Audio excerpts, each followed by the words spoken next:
India's number 1 varicose veins hospitals ఐబీసీను సంప్రదించండి. మీ నొప్పి లేని ప్రయాణాన్ని ప్రారంభించండి. హాయ్ శ్రీ పద్మ గారు. హాయ్ అండి. ఇప్పుడు ఒక భయంకరమైన వీడియో చేయబోతున్నామండి. చాలా మందికి డౌట్స్ ఉన్నాయి, ఈవెన్ నాకు కూడా. సో దెయ్యాల కొంప, దెయ్యాల దీవి అని ఇలాంటివి చాలా వింటూ వచ్చాము, సినిమాల్లో చూసాము ఇలాంటివన్నీ కూడా. కానీ నిజ జీవితంలో కూడా కొన్ని కొన్ని పాతకాలంలోనే అమ్మో అక్కడ దెయ్యాలు ఉంటాయి, వెళ్ళకూడదు, దెయ్యాల కొంప అది, పాడుబడిపోయిన ఇల్లు అంటే దెయ్యాలకి అది ఇల్లు లాంటిది, ఇలాంటివి వింటూ వస్తామండి. నిజంగానే అలాంటివి ఉంటాయంటారా? హాంటెడ్ హౌసెస్, ఆ దెయ్యాలు ఉంటాయంటారా అసలు? ఇప్పుడు వాస్తవానికి చూసుకుంటే దయ్యం అంటే ఏంటి? Negative energy, భయపెట్టేది.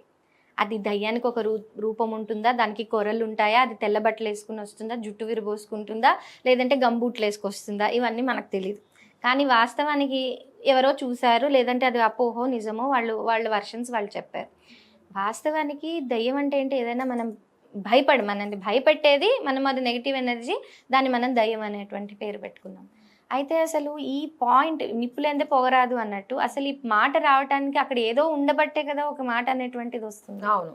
అయితే ఇక్కడ డైరెక్ట్లీ ఆర్ ఇండైరెక్ట్లీ ఒక ప్రాంతాన్ని కానీ ఒక ఇంటిని కానీ మనమే కొంతవరకు చేజేతులారా పాడు చేస్తాం. ఇప్పుడు ఒక ఇల్లు ఉంది, అది తరాలు వస్తుంది, దాంట్లో తరాలు వాళ్ళ తాతలు ముత్తాతలు వాళ్ళ పిల్లలు అలా తరాలుగా కొన్ని తరాలు ఉంటాయి, చాలా సుభిక్షంగా ఉంటాయి, మంచి వాళ్ళకి పెళ్ళిళ్ళు అయితే ఎలాంటి దోషాలు ఉండవు, వాళ్ళ పిల్లలకి పెళ్ళిళ్ళు అయితే వాళ్ళకి పిల్లలు పుడతారు, మంచి సంపాదన ఉంటుంది, అన్నీ బాగుంటాయి, ఒక ఉమ్మడి కుటుంబాల్లాగా చక్కగా కలిసి ఉంటారు. కొన్ని ఇళ్ళు ఉంటాయి, ఆ ఇంట్లోకి వెళ్ళంగానే సంవత్సరానికల్లా ఎవరో చనిపోవటము, వాళ్ళకి ఏదో జరిగిపోవటము, రోడ్డును పడిపోయేంత పరిస్థితులు ఆర్థికంగా రావటం, ఇలా చాలా జరుగుతాయి. మరి అది ఇల్లే ఇది ఇల్లే, దీనికి దానికి తేడా ఏంటి? తేడా ఒకటే, ఏంటంటే కన్స్ట్రక్షన్లో తేడాలు ఉండటం. ఎప్పుడైతే కన్స్ట్రక్షన్లో తేడా అనేటువంటిది ఉంటుందో ఇలాంటి పరిస్థితులు అనేటువంటివి వస్తాయి. ఇది మనం బాగా గుర్తుపెట్టుకోవాలి. దాన్నే వాస్తు శాస్త్రంలో ఇది ఎక్కడ కన్స్ట్రక్ట్ చేయాలి, ఇది ఎక్కడ కన్స్ట్రక్ట్ చేయకూడదు, ఇలా కన్స్ట్రక్ట్ చేయటం వల్ల ఎలాంటి ప్రాబ్లమ్స్ వస్తాయి అనేటువంటి విషయాన్ని మనకు చెప్తుంది. ఇప్పుడు చాలా వరకు ఇప్పుడు మనకు బాగా స్థలం ఉంది, ఒక 1000 గజాలు 2000 గజాలు స్థలం ఉంది. ఆ స్థలంలో కనుక మనం కన్స్ట్రక్షన్ ఎప్పుడు కూడా నైరుతి, ఏ స్థలమైనా సరే కన్స్ట్రక్షన్ చేసేటప్పుడు నైరుతి భాగం నుండి దక్షిణ భాగం నుండి అటు నుంచి మనం పడమర కన్స్ట్రక్షన్ అనేటువంటిది చేసుకుంటూ ఇటు ఈశాన్యం వైపుకి వస్తాం. కొంతమంది ఏం చేస్తారు, నేను పర్సనల్గా చూసినటువంటి, నాకు కూడా ఒక్కొక్కసారి కొన్ని సైట్ విజిట్స్ చూసినప్పుడు బాగానే అనిపిస్తుంది. ముఖ్యంగా కొన్ని ఇల్లు చూసినప్పుడు బాబా ఇప్పుడు వెళ్ళాలా అన్న ఫీలింగ్ కూడా వస్తుంది. పర్సనల్గా నాకు కూడా అనిపిస్తుంది. ఎందుకంటే ఆ ఫీల్డ్లో ఉండి కొంత ఎక్స్పీరియన్స్ వచ్చేసి ఆ ఇల్లును చూడగానే ఇక్కడ ఏదో ఉంది ఇప్పుడు అది అనే ఫీలింగ్ మనకు వస్తుంది. మనం అందరం మనుషులమే, కొంచెం ఒక సార్ట్ ఆఫ్ ఫీలింగ్ అనేటువంటిది, అంటే ఇప్పుడు ఇక్కడికి వెళ్ళేటప్పుడు మనం కొంచెం ఆలోచించి వెళ్ళటం బెటర్ అనేటువంటి ఫీలింగ్ డెవలప్ అవుతుంది. అది ఎందుకు వస్తుందంటే కన్స్ట్రక్షన్లో ప్రాబ్లమ్స్.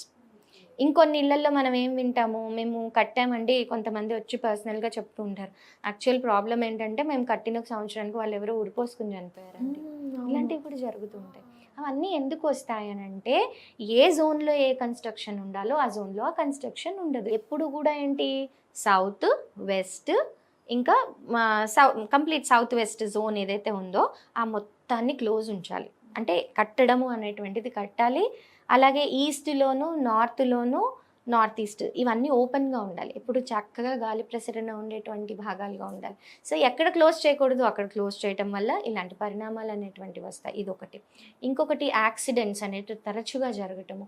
అవి ఎందుకు ఉంటాయి? నైరుతి భాగాన, అంటే సౌత్ వెస్ట్లో కనుక పెద్ద పెద్ద కోతులు ఏదైనా పిట్స్ లాంటివి తవ్వటము, సంపుల్ లాంటివి కట్టడము, దాని మీద మళ్ళీ ఇల్లు లేపటము, ఇలాంటివి. నైరుతిలో గొయ్య ఉంది అని అంటే అది డిజాస్టరే, ఇది గుర్తుపెట్టుకోండి. అది ఖచ్చితంగా ఫస్ట్ నైరుతిలో గొయ్యి ఉందంటే ఎవరికైనా ఏమైనా యాక్సిడెంట్స్ అయ్యాయనండి అడగచ్చు. అంటే యాక్సిడెంట్స్ తీవ్ర రూపం కావచ్చు, స్వల్ప రూపం, ఖచ్చితంగా ఏదో ఒక physical mental accidents, severe health problems అనేటువంటివి అక్కడ చూడొచ్చు. ప్రాక్టికల్గా అది ప్రూవ్ అయింది కూడా. ఇకపోతే మనం వాయువ్య స్థానంలో ఒకవేళ నార్త్ వెస్ట్, ఈ నార్త్ వెస్ట్లో ఏదైనా ఉంటే అదేంటంటే యాంగ్జైటీ, ఒకలాంటి అట్రాక్షన్ పవర్ అనేటువంటిది పెంచేస్తూ ఉంటుంది. అంటే అట్రాక్షన్ అనేటువంటిది ఏంటి, అది ఆ జోన్ చక్కగా ఉందనుకోండి, మంచిగా ఉంది, అప్పుడు పాజిటివ్ థింగ్స్ మీద అట్రాక్షన్ ఉంటుంది. అదే ఆ జోన్లో కనుక అది ఓపెన్ చేసేసి ఆ జోన్ ఇక్కడ గేట్ల లాంటి పెట్టేసి అక్కడి నుంచి నడక అనేటువంటిది ఉందనుకోండి, అక్కడ ఏం జరుగుతుంది, మనిషికి ఆ అట్రాక్షన్ అనేటువంటివి నెగిటివ్గా వస్తాయి. అంటే అది వ్యసనాలు బారిన పడవచ్చు, లేదంటే ఏదైనా సరే ఒక చెడు అనే దానికి బానిస అవ్వటం అనేటువంటిది జరుగుతుంది. అలాగే ఇలా చాలా రకాలైనటువంటి అంశాలు. మనం దక్షిణ భాగాన చూసుకుంటే అది యాంగ్జైటీ, ఒకలాంటి అక్కడ ఏదైనా దోషాలు లాంటివి ఏమన్నా ఉన్నా యాంగ్జైటీని పెంచేస్తుంది మనిషిలో, ఒకలాంటి అన్రెస్ట్ని పెంచుతుంది. అటు దక్షిణము ఇటు వాయువ్య స్థానాల్లో కనుక మనం దోషాలు చూసామనుకోండి, సూసైడల్ టెండెన్సీస్ పెరుగుతాయి. ఓకే. చనిపోవాలి, ఎందుకంటే మూన్ రూల్ చేస్తుంది మైండ్. వాయువ్యము మూన్ రూల్ చేస్తుంది, మైండ్ మీద చాలా ఎఫెక్ట్ వస్తుంది. ఇలాంటివి ఏంటంటే ఇలాంటి కొన్ని అంశాలని మనం కేర్ఫుల్గా స్టడీ చేసి ఆ డైరెక్షన్స్, సబ్ డైరెక్షన్స్, వాటి ఎనర్జీ లెవెల్స్, వీటిలన్నింటినీ గుర్తుపెట్టుకుని ఎప్పుడైతే మనం కన్స్ట్రక్షన్స్ అనేటువంటివి చేస్తామో ఇలాంటివి అనేటువంటివి రావు. ఇప్పుడు మనము ఒక తినే వస్తువు ఏదైనా ఉంది, ఇవాళ తెచ్చుకున్నాము, అది ఒకేసారి దాని షెల్ఫ్ లైఫ్ ఒక 3 నెలలు ఉంటుంది, బాగానే ఉంది అని చెప్పారు. మనం దాని మీద నీళ్లు పోసాము, లేదంటే దాని తడి ప్రాంతంలో పెట్టాము, 2 రోజులకే బూజు వచ్చేస్తుంది. ఎంత 3 నెలలు కనీసం ఉంటుంది అనుకున్న వస్తువు కూడా అది ఖచ్చితంగా పాడైపోతుంది. ఎందుకు? ఆ బూజు రావటానికి మనం ఎన్విరాన్మెంట్ని క్రియేట్ చేసాము. ఆ ఫంగస్ బ్యాక్టీరియానో పెరగటానికి మనం ఎన్విరాన్మెంట్ని క్రియేట్ చేసాము.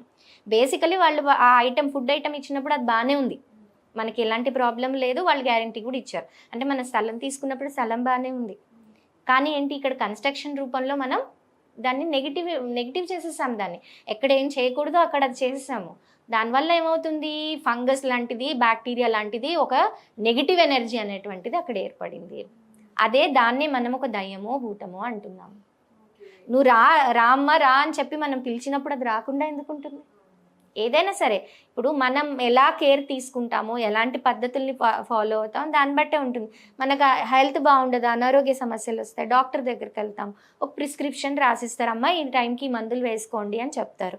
అంతకంటే మోతాదు మించితే అది వెకిటిస్తుంది, తగ్గించేది పోయి దాన్ని ఇంకా పెంచుతుంది, సైడ్ ఎఫెక్ట్స్ ఎక్కువ ఇస్తుంది, ఇంకా వేరే ప్రాబ్లమ్స్కి క్రియేట్ చేసి. ఇది కూడా అంతే, మనకి మన వాస్తు ప్రిన్సిపల్స్ని ఫాలో ఎప్పుడైతే కన్స్ట్రక్షన్స్ మనం చేస్తామో అప్పుడు ఏమవుతుందంటే ఇలాంటి నెగిటివిటీస్ అనేటువంటి వాటి నుంచి మనం చాలా దూరంగా ఉండగలుగుతాం.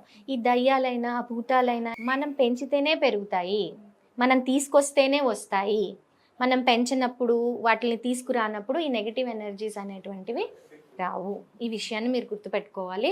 మనం అందరూ అందుకే ఎప్పుడు కూడా అనేది వాస్తు ప్రిన్సిపల్స్ని కట్టుకోండి అని అంటే అదేదో మూఢనమ్మకము అది కాదు, అది ఒక సైన్స్. ఈ కన్స్ట్రక్షన్ ఇలా చేయాలి అంటాం వెనకాల చాలా రీజన్స్ ఉంటాయి. దాన్ని అలా చేసుకున్నప్పుడు సుభిక్షం అనేటువంటిది వస్తుంది. అయితే మనం ఇందాక టాపిక్లో వచ్చింది కదండి, ఇప్పుడు చనిపోయిన ఆత్మహత్య చేసుకున్న వాళ్ళు ఉంటారు. మరి అలాంటి ఇంట్లోకి రావడానికి ఎవరికన్నా భయమే. అది కొన్ని సంవత్సరాలకి ఆ పేరు మొత్తం అంతా సర్క్యులేట్ అయిపోయి అది ఒక హాంటెడ్ ప్లేస్లో తయారైపోతుంది.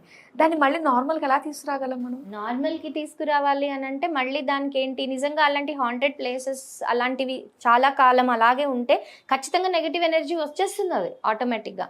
అప్పుడు ఏంటంటే ఇంకా అది వేరే విధంగా దానికి శాంతులు చేయించటము, అవన్నీ చేయించటము, కొంత రిస్క్ ఫ్యాక్టర్స్ని బేర్ చేసి మళ్ళీ అవంతా డిమాలిష్ చేసి, లేదంటే ఆ కన్స్ట్రక్షన్స్లో ఏవైతే ఫాల్ట్స్ ఉన్నాయో ఆ ఫాల్ట్స్ చేసి ఆఖరికి వచ్చి స్థల శుద్ధి దగ్గర నుంచి, రూట్ లెవెల్ నుంచి, మామూలుగా ఎప్పుడైనా ఏదైనా ప్లాట్స్ మనం కొనుక్కున్నప్పుడు స్థల శుద్ధి చేయండి అంటే ఏదో మనం 4 గింజలు అటు ఇటు వేసేసి చేసేది స్థల శుద్ధి కాదు. ఎప్పుడైనా ఒక స్థలాన్ని తీసుకున్నప్పుడు ఆ స్థలాన్ని కనీసం 3 అడుగుల లోతుగా మనం దాన్ని తవ్వి దాంట్లో ఉన్న మట్టి తీసి వేరే దగ్గర వేసేసి మళ్ళీ ఫ్రెష్ మట్టిని దాంట్లో నింపి ఆ తర్వాత చేయాల్సిన ప్రక్రియ మొత్తం చేయాలి. ఇది యాక్చువల్గా మనం స్థలశుద్ధిలో భాగంగా చేయాలి. అంటే ముఖ్యంగా ఎక్కడైతే ఎక్కువ చెత్త చెదారము, బాగా ఆ బట్టలు, పాత బట్టలు అవి పడేస్తుంటారు చూసారా, అలాంటి సందర్భాల్లో ఎక్కువగా ఇలాంటివి చేయాలి. సో ఇలాంటి ప్రక్రియలు చాలా ఉంటాయి. యాక్చువల్గా ఏంటంటే నాకు తెలిసిన వాళ్ళు ఒకళ్ళు ఇప్పుడు ఈ డిస్కషన్లోనే నాకు యాక్చువల్గా గుర్తొచ్చిందనమాట. సో వాళ్ళు ఒక ఇంటికి వెళ్ళారు, రెంట్కి వెళ్ళారు. వెళ్తే అక్కడ కొన్ని సంథింగ్ చాలా స్ట్రేంజ్గా అన్నీ జరిగాయి అనమాట. ఏంటా అని ఓనర్స్ని ఆరా తీస్తే ఆ ఇంట్లో ఎవరో సూసైడ్ చేసుకుని చనిపోయారు. వాళ్ళు ఆ ఇంట్లోంచి బయటికి రావడానికి కూడా వాళ్ళు రాలేకపోతున్న పరిస్థితి వస్తుందంట. అది వస్తుంది. అది ఏంటంటే ఒక ఎనర్జీస్ అనేటువంటివి మనము ఇప్పుడు ఒక నెగిటివ్ సర్కిల్లో మనం పడనేకూడదు. ఫ్రెండ్స్ కావచ్చు, లేదంటే ఏదైనా కావచ్చు.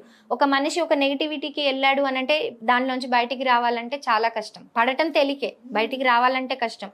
అలాంటి పరిస్థితులు ఉన్నప్పుడు ఏంటంటే అది మనకి తెలిసినప్పుడు దానికి తగినటువంటి పండితుల్ని కలిసి కొన్ని పూజలు లాంటివి అక్కడ చేసుకుని మనల్ని మనం ఎనర్జైజ్ చేసుకుని మనకు అంటే ఆ పరిస్థితులను ఎదుర్కొనేటువంటి తాత్కాలిక శక్తినైనా తెచ్చుకుని దాంట్లోంచి బయటపడి ఆ తర్వాత ఇంకా అక్కడి నుంచి ఏం చేయాలి అనేది మనం ఆలోచించాలి. అంటే అది అయితే ఇక్కడ ఇంకొక ట్విస్ట్ ఏంటంటే ఆ నెగిటివ్ ఎనర్జీస్ వెళ్ళేటప్పుడు కూడా మంచి ప్లేసెస్కి వెళ్ళనియదు. ఆ వెళ్ళే ప్లేస్ కూడా ఏదో ఒక ఫాల్ట్ పెట్టే పంపిస్తుంది. అబ్బా, అలా అంత ఎనర్జీస్ ఉంటాయి అవి. కాకపోతే అంటే ఈ మనం అలా ముందు బయటపడాలి. ఆ బయటపడాలి అనుకునే దాంట్లో ప్రక్రియలో ఏంటంటే కొంచెం శాంతులు హోమాలు లాంటివి ఉంటాయి. అవన్నీ చేసుకుని ఆ పరిస్థితుల నుంచి మనం బయటపడ్డాక అప్పుడు కనీసం ఊపిరి పీల్చుకునే సమయం ఉంటుంది కాబట్టి వాట్ నెక్స్ట్ అనేది మనం ఆలోచించగలుగుతాం. ఓకే బాబాయ్, ఇలాంటివి నిజంగా తలుచుకుంటుంటేనే భయం వేస్తూ అనిపిస్తుంది. సో కాకపోతే దాని నుంచి శాంతులు ఇలాంటివి చేసుకుని బయటపడాలి. చేసుకోవటం కూడా చాలా కష్టం అవి కష్టం కూడా. అందుకే అంతవరకు రాణించుకోకూడదు. ఎప్పుడైతే మనం సవ్యంగా వాస్తు ప్రిన్సిపల్స్ ని ఫాలో అవుతామో అప్పుడు అన్ని నార్మల్ గా మనకి అంత చక్కగానే జరుగుతుంది. థ్యాంక్ యూ సో మచ్ అండి, చాలా మంచి ఇన్ఫర్మేషన్ మాకు ఇచ్చినందుకు ధన్యవాదాలు.